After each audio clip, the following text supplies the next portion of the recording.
जय हिंद everyone, welcome to Force MPPSC. So आप सभी जानते हैं कि आज से आपके मेंस में पूरे 3 महीने बाकी हैं। सो इन 3 महीनों में आपको किस तरीके से आंसर्स लिखना चाहिए, कौन से क्वेश्चंस इंपॉर्टेंट हैं जो बार बार रिपीट होते हैं, उसी के लिए हम एक नई सीरीज़ स्टार्ट कर रहे हैं जिसमें आपके पेपर का सबसे इम्पॉर्टेंट पार्ट जो है आपके 3 मार्कर्स। तो उन 3 मार्कर्स में से कुछ इम्पॉर्टेंट 3 मार्कर्स, अराउंड 700-800 3 मार्कर्स हम लोग डेली डिस्कस करेंगे।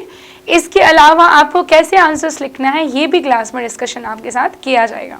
चलिए हम लोग शुरुआत करते हैं पहले क्वेश्चन से। पहला क्वेश्चन है, लाल कुर्ती आंदोलन जिसे इंग्लिश में कहा जाता है रेड शर्ट मूवमेंट, अब ये क्या है? तो देखिए, अब सबसे ज़्यादा तो देखो आपको कोशिश करनी होगी आप पढ़ें चीज़ों को, आप पढ़ेंगे उसी के बाद आप लिख पाएंगे, क्योंकि यहाँ पर हम डिस्कशन पर जाएंगे कि आपको लिखना कैसे है। तो भारत में पश्चिमोत्तर सीमा जो है, यानी कि हमारा जो वेस्टर्न फ्रंटियर था, नॉर्थ वेस्टर्न फ्रंटियर, वहाँ पे 1930-31 में खान अब्दुल गफ्फार खान, देखो यहाँ पर आपको 3 चीज़ें हाईलाइट हो रही हैं कि इसका एरिया कौन सा है। तो ये हो गया आपका पश्चिमोत्तर सीमा, नॉर्थ वेस्ट फ्रंटियर। ईयर हाईलाइट हो गया हमारा 1930-31 में, और इसके जो लीडर थे वो कौन थे? खान अब्दुल गफ्फार खान। ये तो इसका इंट्रोडक्शन हो जाता है। दूसरी चीज ये किस लिए था, तो इसका एक और नाम आपको मिलेगा खुदाई खिदमतगार। ये गांधी जी ने जिस तरीके से सविनय अवज्ञा आंदोलन चलाया था, सिविल डिसोबीडियंस मूवमेंट चलाया था, उसी को फॉलो करते हुए इन्होंने इस आंदोलन को शुरू किया था। तो आप देख रहे हैं कितने कम शब्दों में जो जिस्ट है ना 3 मार्कर का, वो हमको सारा मिल गया। एरिया मिल गया, ईयर मिल गया, लीडर मिल गया, और उसका काम क्या था वो भी मिल गया। दूसरी चीज, ये जो खान अब्दुल गफ्फार खान है, इनको फ्रंटियर गांधी भी कहा जाता है। फ्रंटियर गांधी या मैं कहूं सीमांत गांधी, क्योंकि गांधी जी की तरह ही इन्होंने क्या किया है, मूवमेंट्स को लीड किया है। ठीक है, इसके अलावा अगला देखेंगे हम, नेक्स्ट इज नौजवान सभा। तो समझ में आ रहा है कि बिल्कुल हाँ, रेवोल्यूशन से रिलेटेड कुछ, और हमारे बड़े ही फेमस रेवोल्यूशनरी है ना। तो ये क्या था? नौजवान सभा एक क्रांतिकारी संगठन था, एक रेवोल्यूशनरी ग्रुप था। कौन थे इसके लीडर्स? तो आपको मिलेंगे भगत सिंह और भगवती चरण वोहरा। दूसरा ये हो गया। तीसरा हम बात करेंगे इसका उद्देश्य, इसका ऑब्जेक्टिव क्या है? जागृत कर राष्ट्र निर्माण करना, वही क्रांतिकारी गतिविधियां जो हैं उनके थ्रू लोगों में ये भावना जगाना कि भाई भारत देश हमारा है और हमको अंग्रेजों से इसको छुड़ाना है। शब्द भी कम है और पूरी सारी चीजें आपको मिल गई हैं कि जो आपको लिखनी है। दूसरा, आजाद हिंद फौज। आजाद हिंद फौज जो है, हालांकि इससे जुड़ा हुआ सबसे बड़ा नाम किसका है? सुभाष चंद्र बोस है, पर इसका जो शुरुआत में गठन हुआ वो आपको मिलेगा जापान में 1942 में कैप्टन मोहन सिंह के द्वारा।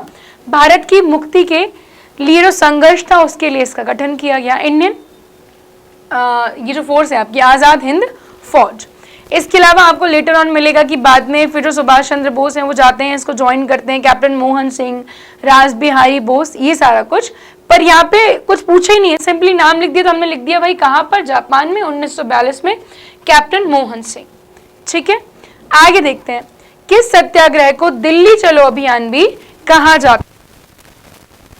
दिल्ली चलो अभियान जो है, इसके बारे में अगर हम बात करें तो व्यक्तिगत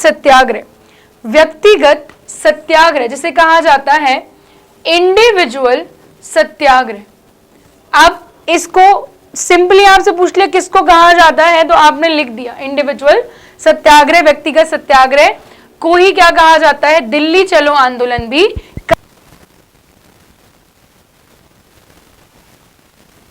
और इसकी शुरुआत कब हुई है? इसकी शुरुआत हुई है 1940 में। कब हुई है शुरुआत इसकी? 1940 में। किसने की है? महात्मा गांधी। ठीक है, इसके अलावा इसके जो पहले इंडिविजुअल सत्याग्रही थे, कौन थे पहले इंडिविजुअल सत्याग्रही? आचार्य विनोबा भावे। कौन थे? आचार्य विनोबा भावे। ठीक है, नेक्स्ट आ जाते हैं हम लोग नादिर शाह का आक्रमण।